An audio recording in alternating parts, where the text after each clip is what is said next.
अस्सलाम वालेकुम स्टूडेंट्स, उम्मीद करती हूँ बच्चों आप लोग खैरियत से होंगे। जैसे कि गर्ल्स आप लोग जानते हैं हमने एक लॉन्ग क्वेश्चन डिस्कस किया था टर्मिनल वेलोसिटी। ठीक है, आज हम पहले एक शॉर्ट डिस्कस करेंगे, उसके बाद फिर हम अपने लॉन्ग क्वेश्चन पे मूव करेंगे।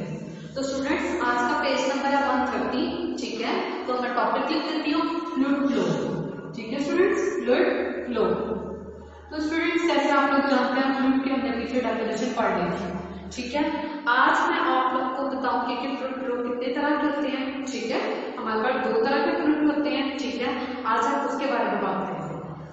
स्टूडेंट्स हमारे पास फ्लूइड की 2 टाइप्स हैं, 2 तरह के हमारे पास फ्लूइड्स होते हैं। कौन कौन से? फर्स्ट टाइप है हमारे पास लैमिनर फ्लो और दूसरी जो हमारे पास है वो है टर्बुलेंट फ्लो। ठीक है, चलिए मैं थोड़ा सा एक्सप्लेन कर देती हूँ। फ्लूइड फ्लो हमारे पास 2 तरह के होते हैं। ठीक है, आप लोग ग्राफ की मदद से समझेंगे तो आप लोग को आसानी होगी। तो पहला जो फ्लो है वो हमारे पास होता है लैमिनर। अभी मैं आप लोगों को इसकी डेफिनेशन एक्सप्लेन करती हूँ। लैमिनर फ्लो और दूसरा स्टूडेंट जो हमारे पास फ्लो होता है उसको हम नाम दे देते हैं टर्बुलेंट फ्लो। तो ये मैंने इसका नाम देते हैं टर्बुलेंट फ्लो। ठीक है, अब हम इनकी डेफिनेशन डिस्कस करेंगे। स्टूडेंट्स फ्लूइड फ्लो के बारे में तो मैंने इससे पहले भी काफी दफा आप लोगों को बता चुकी हूँ। ठीक है, आप लोग को मैंने ये फ्लूइड फ्लो के बारे में बताया था। कोई भी सब्सटेंस जो एक जगह से दूसरी जगह फ्लो करता है उसको हम क्या कहते हैं? Fluid flow. ठीक है, कि फर्स्ट सेक्शन में अगर आप लोगों नहीं याद तो आप बस वीडियो दोबारा से देखिए। तो देखिए स्टूडेंट्स हम अपना टॉपिक स्टार्ट करते हैं। सबसे पहले मैं आप लोगों को एक्सप्लेन करूंगी लैमिनर फ्लो। स्टूडेंट्स ये एक ऐसा फ्लो होता है जिसमें जो लेयर्स होती है ना वो आपस में ओवरलैप नहीं करती। ठीक है, लैमिनर फ्लो की सबसे पहले मैं बात करती हूँ, इसमें लेयर्स डू नॉट ओवरलैप। ठीक है, लेयर्स ओवरलैप नहीं करती। ठीक है, तो मैं ये लिख देती हूँ डू नॉट ओवरलैप। अभी मैं आप लोगों को बताती हूँ कौन सी लेयर्स। ठीक है, तो स्टूडेंट्स हमें इसके लैमिनर फ्लो स्टूडेंट्स एक ऐसा फ्लो होता है जो बिल्कुल स्मूथ होता है, जो बिल्कुल स्मूथ और रेगुलर होता है। ठीक है, अभी मैं आपको सारे फॉर्म्स एक्सप्लेन करती हूँ। स्मूथ होता है और ये रेगुलर फ्लो होता है। ठीक है, स्मूथ होता है और ऊपर से रेगुलर होता है। ठीक है, जो भी लैमिनर फ्लो होता है वो हमारा स्मूथ भी होता है और रेगुलर फ्लो भी होता है। अब हम इसको किस तरह करते हैं? लेट्स सपोज कर लेते हैं हमारे पास एक नॉन यूनिफॉर्म पाइप है। नॉन यूनिफॉर्म पाइप एक ऐसा पाइप होता है जिसका एक डिफरेंट जगह से डिफरेंट एरिया जिसका मतलब सेम हो। जैसे कि देखिए इधर पाइप का एरिया ज्यादा है, आगे जाके पाइप का एरिया क्या हो जाता है? कम हो जाता है। तो इस पाइप को हम कहते हैं नॉन यूनिफॉर्म पाइप। स्टूडेंट्स इस पाइप के अंदर हम देखते हैं डिफरेंट पॉइंट्स हैं। चलिए मैं सबसे पहले ड्रॉ कर देती हूँ ताकि आप लोगों को समझने में आसानी हो।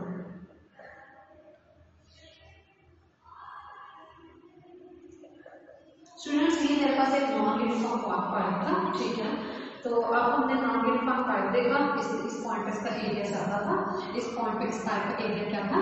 कम था। स्टूडेंट्स ये हमारे पास फ्लूइड के पॉइंट्स हैं। ठीक है, ये हमारे पास क्या है? फ्लूइड के पॉइंट्स हैं। ये क्या कर रहे हैं? एक दूसरे के पाथ को फॉलो करते हुए आगे बढ़ रहे हैं। ठीक है, अगर हम बच्चों इन सारे पॉइंट्स को ज्वाइन कर दें तो जो हमारे पास लाइन बनती है उसको हम कहते हैं लैमिनर फ्लो। ठीक है, दोबारा से आप लोगों को बताते हैं ये हमारे पास फ्लूइड के पॉइंट्स हैं जो एक दूसरे के पाथ को फॉलो करते हुए आगे बढ़ रहे हैं। अगर हम इन सारे पॉइंट्स को ज्वाइन कर देंगे तो जो हमारे अगर जब सारे पॉइंट्स को ज्वाइन कर देंगे तो हमारे पास जो लाइन्स बनेगी उसको हम कहते हैं लैमिनर फ्लो। अब स्टूडेंट्स अगर देखें तो ये फ्लूइड की जो डिफरेंट लेयर्स हैं ये कहीं पे भी आपस में एक दूसरे को कट नहीं करें, अपन बिल्कुल स्मूथ वे में अपने अपने पाथ में जा रहे हैं। ठीक है, कहीं पे भी इन्होंने एक दूसरे को मतलब एक दूसरे को ओवरलैप नहीं किया, ना एक दूसरे को उस तरह कट किया है, बल्कि बिल्कुल स्ट्रेट अपना अपना इन्होंने पाथ फॉलो किया हुआ है। इसलिए इसको कहते हैं स्मूथ, क्योंकि ये आप बिल्कुल स्मूथ वे में फॉलो करते हैं। जिस तरह शुरू में आ रही है जब एरिया ज्यादा होता है उसी तरह अगर एरिया कम भी हो जाए तो नो डाउट अगर देखा जाए जब एरिया ज्यादा होता है तो ठीक है इनकी लेयर्स आपस में दूर हो जाती है, जब एरिया कम हो जाता है इनकी लेयर्स आपस में करीब हो जाती है, लेकिन स्टूडेंट्स आपस में मिक्स नहीं होती। ठीक है, अगर इस पॉइंट पे भी देखा जाए तो ये अलग-अलग है, इस एरिया में भी देखा जाए तो ये अलग-अलग है। ठीक है, इनके लेयर्स आपस में क्रॉस नहीं करती। जब एरिया ज्यादा हो जाता है तो लेयर्स दूर हो जाती है, एरिया कम हो जाता है तो लेयर्स आपस में करीब हो जाती है, लेकिन आपस में ओवरलैप नहीं करती, एक स्मूथ वे में और एक रेगुलर वे में जा रही होती है। इस तरह के फ्लो को हम क्या कहते हैं बच्चों? इस तरह के फ्लो को हम कहते हैं लैमिनर फ्लो। स्टूडेंट्स आप अपने एक बात याद रखते हैं, अक्सर लैमिनर फ्लो को हम स्ट्रीम लाइन कहते हैं। ठीक है, इसका एक दूसरा नाम मैं लिख रही हूँ स्ट्रीम लाइन। ठीक ठीक है। अब बिल्कुल इसके ऑपोजिट टर्बुलेंट फ्लो, अगर ये डू नॉट ओवरलैप, इसकी लेयर्स आपस में ओवरलैप नहीं करती, तो बच्चों टर्बुलेंट फ्लो एक ऐसा फ्लो होता है जिसकी लेयर्स आपस में मिक्स हो जाती है। अगर लेयर्स रेगुलर है तो ये हमारे पास क्या होगा, इररेगुलर। चलिए जरा मैं बोर्ड साफ कर लूं, फिर मैं आपको डिटेल्स बताती हूँ सारा। ये सारा बच्चों शॉर्ट लिस्ट है, ठीक है। इनमें से ये डिफरेंस आता है पेपर में कि लैमिनर और टर्बुलेंट फ्लो करके। स्टूडेंट्स बिल्कुल इसके ऑपोजिट आपको इसको समझते हैं। अब बच्चों हम बात करते हैं टर्बुलेंट फ्लो की। टर्बुलेंट फ्लो बच्चे एक ऐसा फ्लो होता है जिसमें जो लेयर्स होते हैं ना उसमें ओवरलैप कर जाती है, नहीं करती, इसमें जो लेयर्स होती है ना वो मिक्स हो जाती है। मिक्स होने का जो मतलब होता है कि ओवरलैप कर जाती है, ठीक है स्टूडेंट्स। ओवरलैप आपस में कर जाती हैं। जब लेयर्स आपस में ओवरलैप कर जाएंगी तो उसको हम रेगुलर नहीं बल्कि हम उसको इररेगुलर फ्लो करेंगे। तो बच्चों हम उसको रेगुलर नहीं करके क्या फ्लो का नाम देंगे, एक इररेगुलर फ्लो करेंगे। दोबारा से बता रही हूँ, इसमें लेयर्स मिक्स हो जाती हैं, ठीक है। अब लेयर्स क्यों मिक्स हो रही है, लेट्स सपोज बच्चे ये फ्लूइड की लेयर्स हैं, इसके आगे कोई भी हर्डल आते हैं तो ये जब इधर से इधर आएंगे तो ये आपस में मिक्स होना शुरू हो जाएंगे, ठीक है। जब ये इधर से इधर फ्लो करना शुरू कर देंगे तो इस तरह के फ्लो को हम कहते हैं टर्बुलेंट फ्लो। चलिए बच्चे मैं इसकी डेफिनेशन रीड कर देती हूँ। The irregular flow of the fluid is called turbulent flow. The regular flow of the fluid is called laminar और स्ट्रीमलाइन फ्लो। तो बच्चे चलिए हम आगे मूव करते हैं। ओके बच्चे हमारे पास हमने 3 पॉइंट्स लिखे हैं, ठीक है। पेज नंबर अगर आप देखिए पेज नंबर 130 पे 3 पॉइंट्स लिखे हुए हैं। तो उन 3 पॉइंट्स के बारे में आपको बताती हूँ, ठीक है। इसी टॉपिक के अंदर है। स्टूडेंट्स आप बात करते हैं आइडियल फ्लूइड की। स्टूडेंट्स आइडियल फ्लूइड की कुछ खसूसियात होती है, ठीक है। हम वो डिस्कस करेंगे कि आइडियल फ्लूइड कैसा होना चाहिए। पूरी भी तो हमने पढ़ा था फ्लूइड फ्लो के टाइप्स देखे थे। अब हम बात करते हैं ideal fluid. Students ideal fluid की खसूसियात पढ़ते हैं कि आइडियल फ्लूइड कैसा होना चाहिए। स्टूडेंट्स आइडियल फ्लूइड की जीरो विस्कोसिटी होनी चाहिए। पहली उसकी खसूसियत जीरो विस्कोसिटी। बच्चों जीरो विस्कोसिटी होने का मतलब यह है कि उसकी लेयर्स के दरमियान में कोई फ्रिक्शनल फोर्स नहीं होनी चाहिए, ठीक है। No frictional force between the layers. दूसरी बच्चों हम प्रॉपर्टी डिस्कस करने जा रहे हैं। दूसरी हमारे पास ये प्रॉपर्टी है, दूसरे बच्चों हमारे पास ये प्रॉपर्टी है कि जो भी हमारे पास बच्चों आप लोगों ने याद रखना है, जो भी आइडियल फ्लूइड होता है उसकी डेंसिटी चेंज नहीं। हम उसको जितना मर्जी कंप्रेस कर दें, जितना मर्जी उस पर दबाव डाल दें, लेकिन उसकी डेंसिटी सेम रहती है, ठीक है। डेंसिटी हमेशा उसकी क्या रहती है, कांस्टेंट। आप लोगों ने याद रखना आइडियल फ्लूइड के जो लेयर्स होती हैं उनके दरमियान कोई फ्रिक्शनल फोर्स नहीं होती, इसलिए कहते हैं जीरो विस्कोसिटी। उसकी डेंसिटी क्या होती है, कांस्टेंट। जितना मर्जी कंप्रेस कर लो उसकी डेंसिटी चेंज नहीं होती। तीसरी बच्चे जो आप लोगों ने बात याद रखनी है, ये स्ट्रीमलाइन फ्लूइड है। अब ये भी स्ट्रीमलाइन पढ़ा था ना, ठीक है। स्ट्रीमलाइन आप लोगों को पता है जो रेगुलर होता है, जो स्मूथ होता है, जिसमें लेयर्स आपस में मिक्स नहीं होती। ये हमने प्रैक्टिस देखी आइडियल फ्लूइड की। चलिए बच्चे हम आते हैं अपने टॉपिक की तरफ, अपना लॉन्ग क्वेश्चन स्टार्ट करते हैं, ठीक है बच्चे। तो हमारा आज का लॉन्ग क्वेश्चन है इक्वेशन ऑफ कंटिन्यूटी। क्लियर है स्टूडेंट्स, इक्वेशन ऑफ कंटिन्यूटी के बारे में पढ़ेंगे, बहुत इंटरेस्टिंग क्वेश्चन है। चलिए देखते हैं। तो स्टूडेंट्स हम डिस्कशन करते हैं इक्वेशन ऑफ कंटिन्यूटी। तो स्टूडेंट्स हम पढ़ते हैं इक्वेशन ऑफ कंटिन्यूटी। तो चलिए अपना टॉपिक हम स्टार्ट करते हैं।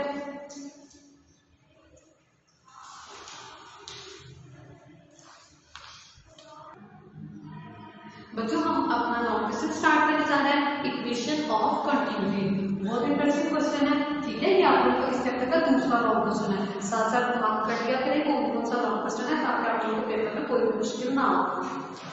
तो जो इक्वेशन ऑफ कंटिन्यूटी की सबसे पहले हम डेफिनेशन रीड करते हैं। डेफिनेशन रीड करने से पहले मैं आप लोगों को छोटा सा कॉन्सेप्ट दे देती हूँ।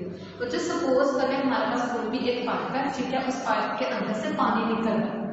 अगर हम उस पाइप को दबा दें, ठीक है, उसका एरिया कम कर दें। इक्वेशन ऑफ कंटिन्यूटी हम डिस्कस कर रहे हैं। हम सपोज उस पाइप का एरिया क्या कर देते हैं, कम कर देते हैं। उस पाइप को आगे से दबा देते हैं, ठीक है। लेट्स सपोज ये हमारा पाइप है जिसको हमने आगे से दबा दिया। जब बच्चे हमने पाइप का एरिया कम कर दिया तो देखा तो पानी जो था वो स्पीड से आना शुरू हो गया था। स्पीड क्या हो गई थी, ज्यादा। अब बिल्कुल इसके ऑपोजिट जाते हैं। पहले हमने पाइप का एरिया कर दिया था कम, अब हम पाइप का एरिया नॉर्मल कर देते हैं, जितना होता है उतना रहने देते हैं। जब पाइप का एरिया ज्यादा होता है तो देखा क्या जो पानी की स्पीड है वो क्या होने देती है, कम। लेकिन बच्चे अगर हम इन दोनों चीजों को देखें मतलब देखिए एक दफा हमने पाइप के एरिया को कम किया था, जब हमने पाइप के एरिया को कम किया था तो जो पानी निकल रहा था स्पीड से निकल रहा था। जब हमने पाइप को ऐसे छोड़ दिया, उसके एरिया को कम नहीं किया, तो देखा जो भी पानी निकल रहा था वो बिल्कुल आराम से निकल रहा था। ये हम अपनी डेली लाइफ में देखते हैं। तो बच्चे इन दोनों कंडीशंस में देखा गया, दोनों कंडीशंस में जो पानी आया था, जो पानी का लेवल मिला था, दोनों दफा सेम मिला था। जितना पानी इसकी दफा मिला था, लेट्स सपोज हम 5 सेकंड के बाद ऑब्जर्व कर रहे थे दोनों कंडीशंस को, 5 सेकंड के बाद इसका देखा गया वाटर लेवल, 5 सेकंड के बाद इसका देखा गया वाटर लेवल कि कितना कितना दोनों से पानी था। तो देखने को मिला कि जो पानी का लेवल था वो बिल्कुल सेम था। ठीक है स्टूडेंट्स, हमने दोनों का टाइम देखा तो देखा हमने जो टाइम सेम था दोनों का फॉर इक्वल टाइम, तो वाटर लेवल इज सेम। चलिए बच्चे, ये भी इक्वेशन ऑफ कॉन्टिन्यूटी का कॉन्सेप्ट कि ए बी जो होता है ना ये कांस्टेंट होता है। आप अगर एरिया कम कर रहे हैं तो स्पीड ज्यादा होगी, जब स्पीड ज्यादा होगी तो एरिया क्या होगा कम, लेकिन दोनों का ओवरऑल प्रोडक्ट क्या रहता है कांस्टेंट। बच्चे हम इसकी डेरिवेशन देखते हैं, ठीक है, तो फिर हम अपना टॉपिक की तरफ आते हैं। सबसे पहले आप लोग को थोड़ी सी डेफिनेशन रीड करवा देते हैं सारी। तो चलिए हम अपना टॉपिक स्टार्ट करते हैं। अब हम डेफिनेशन देखते हैं। फॉर एन आइडियल फ्लूइड, कहता है बात करता है आइडियल फ्लूइड की। मैं बच्चे स्टेटमेंट पढ़ने जा रही हूँ डेफिनेशन। कहता है आइडियल फ्लूइड की द प्रोडक्ट का मतलब होता है बच्चे मल्टीप्लाई करना। अब क्रॉस सेक्शनल एरिया कहते हैं दो चीजों को मल्टीप्लाई करना है, एक एरिया को एंड अ फ्लूइड स्पीड और दूसरी फ्लूइड की स्पीड को, इन दोनों को कहते हैं मल्टीप्लाई करें। At any point along the path is constant, कहता है इन दोनों का जो प्रोडक्ट होता है वो क्या होता है कांस्टेंट। ठीक है, इन दोनों का प्रोडक्ट हमारे पास क्या होता है कांस्टेंट। फिर आगे क्या कहता है the constant is equal to volume flow per second of the fluid. कहता है ये जो कांस्टेंट है ये बराबर होता है वॉल्यूम ओवर सेकंड। ठीक है, दोबारा से बता देती हूँ। कहता है जो प्रोडक्ट होता है एरिया का और जो स्पीड का वो कांस्टेंट होता है, और ये कांस्टेंट बराबर होता है वॉल्यूम और स्पीड के। ठीक है, volume over second, sorry speed बोल दिया मैंने। तो स्टूडेंट्स अब हम डायग्राम देखते हैं, ठीक है, फिर हम इस बात को प्रूव करते हैं कि ये कैसे बात साबित हुई। तो ये बात कैसे साबित हुई, तो चले बच्चे हम देखते हैं। ये सपोज कर हमारे पास एक नॉन यूनिफॉर्म पाइप है, ठीक है, इसकी मैंने डिफरेंट चीजें लिखी हुई हैं। इसका एरिया A1 है, इसका एरिया सपोज करें A2 है। ठीक है बच्चे, अब हम इसकी वेलोसिटी देख लेते हैं। इसकी वेलोसिटी V1 है, इसकी वेलोसिटी सपोज करें क्या है V2। इसकी फ्लूइड की डेंसिटी ठीक है, इसकी डेंसिटी को हम सपोज कर लेते हैं ρ1, इसकी डेंसिटी को हम सपोज कर लेते हैं ρ2। ठीक है बच्चे, इसके वॉल्यूम को हम क्या कहते हैं V1, इसके वॉल्यूम को हम क्या कहते हैं V2। बच्चे इसको आपने समझना है कि पाइप है हमारे पास, जो फ्लूइड एंटर होता है ना वन एंड पार्ट से, ठीक है, फ्लूइड जो इधर से एंटर हो रहा है वो बराबर होता है fluid leave from another end of the pipe. ठीक है, अब हमने इसमें यूज करना है, इसमें स्टूडेंट्स हमने यूज करना है law of conservation of mass. Law of conservation of मास हमें ये करता है कि जो फ्लूइड पाइप के एक एंड से एंटर होता है वो बराबर होता है फ्लूइड जो दूसरे एंड से निकल रहा होता है। ठीक है, ये जो इक्वेशन ऑफ कॉन्टिन्यूटी है ये आप लोग याद रखते हैं कि law of conservation of mass से रिलेट करती है। तो law of conservation of mass ये है ना, delta m1 is equal to delta m2। फ्लूइड जो एक एंड से एंटर हो रहा है वो बराबर होता है फ्लूइड जो दूसरे एंड से निकल रहा है। ठीक है स्टूडेंट्स, दोबारा बता रहे fluid enter component is equal to fluid leave from the other. बच्चों इस डेरिवेशन को याद करने के लिए तीन स्टेप्स याद करना है ताकि आप लोगों को कोई मुश्किल पेश नहीं। स्टूडेंट्स डेंसिटी बराबर होगी मास ओवर वॉल्यूम के। आपने मास की वैल्यू निकालनी है तो वो है कि mass is equal to density into volume. दूसरी बात बच्चों आप लोगों को पता है वॉल्यूम बराबर होता है लेंथ विड्थ और हाइट के। ठीक है, तो ये आप लोगों को लेंथ और विड्थ रहता है किसके बराबर होती है एरिया के, साथ में होता है x। ठीक है, लेंथ और विड्थ मैंने बराबर कर दी एरिया। तीसरी बच्चों आपको पता है डिस्टेंस बराबर होता है bt के। इस s को हम x भी लिख सकते हैं जो कि किसके बराबर होता है bt के। तो बच्चे ये तीन बातें आपको डायरेक्ट याद रखनी है। डेंसिटी से हमने मास की वैल्यू निकाल दी, वॉल्यूम जो कि बराबर होता है लेंथ विड्थ और हाइट के। लेंथ और विड्थ का मतलब होता है एरिया, डिस्टेंस बराबर होता है dt के। s को मैंने कह दिया x। ठीक है, डिस्टेंस को तो हम x कह सकते हैं। तो ये तीन पॉइंट्स अगर बच्चे आप लोग को याद हो जाएंगे पूरी डायरेक्शन करना बहुत ज्यादा आसान हो जाएगा आप उनके लिए। तो चलिए बच्चे हम अपने आपकी डायरेक्शन की तरफ, तो स्टूडेंट्स डायरेक्शन स्टार्ट करते हैं। याद रखने इक्वेशन ऑफ कॉन्टिन्यूटी कौन करती है, लॉ ऑफ कंजर्वेशन ऑफ मास। तो इसलिए मैंने लिखा है m1 is equal to m2। ठीक है स्टूडेंट्स, अगर मैंने अभी आपको तीनों फॉर्मूला सीखे थे, मैंने आपको कहा था मास किसके बराबर होता है डेंसिटी इनटू वॉल्यूम, तो मैंने इधर लिखा मास किसके बराबर होता है, डेंसिटी इनटू वॉल्यूम के। स्टूडेंट्स हम पहले वाले क्वेश्चन की बात करें तो इसके साथ भी 1, इसके साथ भी 1। क्लियर है स्टूडेंट्स? इसकी इतनी में बात में किसी को भी कोई मसला? तो स्टूडेंट्स अब हम आगे मूव करते हैं। डेंसिटी वैसे की वैसे अभी मैंने पीछे 3 स्टेप्स लिखे थे ना, उसमें मैंने बताया था वॉल्यूम किसके बराबर होता है, फिर से एक्स के। तो इसका मैंने वॉल्यूम की जगह लिखा है एक्स की। स्टूडेंट्स पहले हैंड की बात कर रहे हैं, इधर भी 1 इधर भी 1, ठीक है। पहले मैंने ये स्टेप पीछे बताया था, फिर ये स्टेप, अब तीसरा स्टेप करने जा रहे हैं। स्टूडेंट्स अगर आपको याद हो तीसरे स्टेप में मैंने आप लोगों को कहा था जो एक्स है किसके बराबर होता है, ये 3 स्टेप स्टूडेंट्स पक्के लर्न करने 1, 2 और 3 आपके डायरेक्शन बहुत आसान। मैथ का फॉर्मूला लिखा 1 1 करवा दिया क्योंकि हम फर्स्ट हैंड की पार्ट की बात कर रहे हैं। वॉल्यूम का फॉर्मूला लिखा ax 1 1 करवा दिया, इस पोर्शन की बात कर रहे हैं। एक्स का फॉर्मूला लिखना है, साथ में क्या लिखा है, एक्स की जगह क्या लिख दिया vt, ठीक है। वॉल्यूम की जगह वॉल्यूम की पुटिंग कर दी, मैथ की जगह मैथ, तो इसके साथ हमने 1 मेंशन कर दिया। अब आप सोच रहे हो कि 3 के साथ क्यों मेंशन किया? स्टूडेंट्स टाइम इंडिपेंडेंट है, ठीक है। इंडिपेंडेंट है, जब मैंने आपको कॉन्सेप्ट दिया था दोनों के लिए टाइम सेम दिया था, उसके लिए भी 5 सेकंड, उसके लिए भी 5 second. Time basically students independent है, हम यहाँ पे पर सेकंड कैलकुलेशन कर रहे हैं, इसलिए आपको टाइम को चेंज नहीं करना। तो ये देखिए डेल्टा m1 का जो रिलेशन आया हमारा डेंसिटी a1 b1 t, ठीक है। अब सेम एज इट इज 2 के लिए बिल्कुल सेम इसी तरह हम 2 के लिए करेंगे, ठीक है। m2 मैंने आप लोगों को बताया था किसके बराबर है, डेंसिटी इनटू d, 1 1 साथ लिखते हैं, ठीक है। वॉल्यूम पे मैंने आप लोगों को बताया था किसके बराबर है, ठीक है। अब आप लोगों को याद हो क्या होगा, तो स्टूडेंट्स हम आप वॉल्यूम की जगह भी लिख लेते हैं, ठीक है। वॉल्यूम मैंने आप लोगों को बताया था एरिया और एक्स के, ठीक है, इसकी जगह भी 1 1। फिर मैंने तीसरा स्टेप आप लोगों को बताया था ना, डिस्टेंस किसके बराबर है, v पे और t। स्टूडेंट्स ये किसका आ गया, m2 का। According to law of conservation, ये देखिए मैंने लॉ को m1 की वैल्यू भी निकाली, 2 की वैल्यू भी निकाली, दोनों को इक्वल रखना। स्टूडेंट्स बहुत आसान डायग्राम है, बस आप थोड़ा सा फोकस करें, 3 स्टेप्स को अच्छे से याद कर लें, बिल्कुल लाइन वाइज यूज होने हैं। तो चलिए हम अपनी डायरेक्शन को आगे समझते हैं। डेल्टा m1, तो स्टूडेंट्स m1 की क्या वैल्यू थी, ρ1 a1 b1 delta t। m2 की वैल्यू क्या वैल्यू थी, √2 a2, ठीक है, आप लोगों को याद हो गया v2, ठीक है स्टूडेंट्स, डेल्टा t, ठीक है स्टूडेंट्स। ये हमारे पास अगर देखा जाए बच्चों डेल्टा टी दोनों तरफ है तो कैंसिल करें ताकि इक्वेशन मजीद सिंपल हो जाए। a1 b1 is equal to a2 v2। बच्चों अभी हमने पिछले लेक्चर में आइडियल फ्लूइड की बात की थी। आइडियल फ्लूइड में हमने कहा था डेंसिटी सेम होनी चाहिए, ठीक है। आइडियल फ्लूइड वो इनकम्प्रेसिबल होता है, उसकी डेंसिटी चेंज नहीं होती। तो बच्चे ये इधर 1 है इधर 2 है, इसका मतलब ये दोनों सेम है, ठीक है। तो हम इनको एक ही नाम दे देते हैं इस तरह, ठीक है। ये डेंसिटी चेंज नहीं होती, तो हमने कह दिया दोनों डेंसिटीज बराबर है, ये दोनों डेंसिटीज इस रो के बराबर है, ठीक है। तो मैंने इन दोनों की जगह लिख दिया रो, a1 b1 is equal to a2 b2। बच्चे इन दोनों को कैंसिल करते हैं, तो देखिए a1 b1 बराबर है a2 b2 के, ठीक है स्टूडेंट्स। ये हमने डिराइव किया अपनी इक्वेशन ऑफ कॉन्टिन्यूटी। तो बच्चे आगे हम देखते हैं, हमें पता है a1 b1 हो क्या a2 b2 वो दोनों आपस में बराबर है, तो हम सिंपल कह देते हैं a b क्या है, कांस्टेंट है।